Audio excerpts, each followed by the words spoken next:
అది పల్లెం అంతట్లో కనిపిస్తుంది.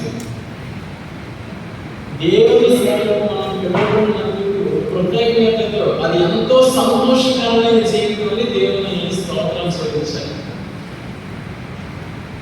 డిసప్పాయింట్మెంట్స్ అన్నాం చూసారా, కెన్ బి డిసప్పాయింట్మెంట్స్ అంటాను. అసంతృప్తి, కొన్ని ఆటంకాలు, అవరోధాలు అన్నీ దేవుడిచ్చినవే. వాటిని మనం సంతోషంతో స్వీకరించి సంతోషంతో సేవ చేయాలి. అందుకని ఈ పనులలో నీ సాక్షిగా జీవించుట నా జీవిత ధన్యం, నా జీవితం ఆశీర్వదించబడింది. ఈ సేవకు మనకి ఇచ్చినందుకు ఈ సాక్షిగా నన్ను ఏర్పాటు చేస్తున్నాను. నీ సేవలో నీ మాటలో నడుచుటే మాటలు జీవితానికి ఎందుకంటే గొప్ప సంపద నీ సేవ, నీ మార్గం. యేసయ్య యేసయ్య నీ కృపే నా జీవితం. దేవుని సేవకుడు దేవుని కృపను పొందుకొని ముందుకు వెళ్తాడు. ఇది నీ ప్రేమ సంకల్పం. నాకున్న అర్హతలు, నాకున్న శక్తి, యుక్తి వాటిని బట్టి కాదు నీ సేవ చేయగలిగేది. ఇది నీ ప్రేమ సంకల్పం. మనం పిలిచేసావు రెండు చరణాల్లో కూడా ప్రేయర్ ఉంటుంది అన్నమాట.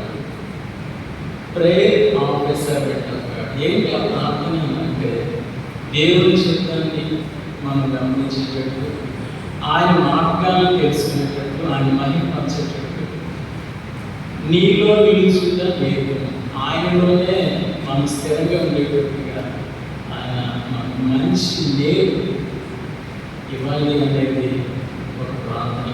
రెండో చరణంలో ప్రార్థన అతిశయం విడిచిపెట్టే మంచి లక్షణం మనకి.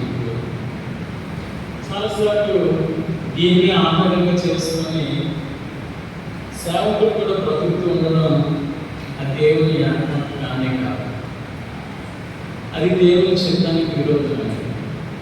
రెండవది ఆరాధించడం, ఆరాధన అర్పించుట. దేవుని సేవకులకు ఉంటే ఆ లక్షణాలు అతిశయం విడిచిపెట్టాలి. ఆరాధించడం దేవుని అది మంచి ప్రాక్టీస్ అవ్వాలి. అందరినీ ఆరాధనలో నడిపించగలగాలి. మూడవది ఇంకా ముఖ్యమైనది, అనిశ్చయము నీ వాక్యము ప్రచురింపలేదు. ఎప్పుడు దేవుని వాక్యాన్ని ప్రకటిస్తూ ఉండాలి. ఎప్పుడు దేవుని వాక్యాన్ని ప్రకటించడం నేర్పు. నీ వాక్యాన్ని ప్రకటించడం అనేది నాకు నేర్పించు. ఈ సేవకు నన్ను పిలిచావు, ఈ మంచి లక్షణాలతో నన్ను పాల్గొనవచ్చు.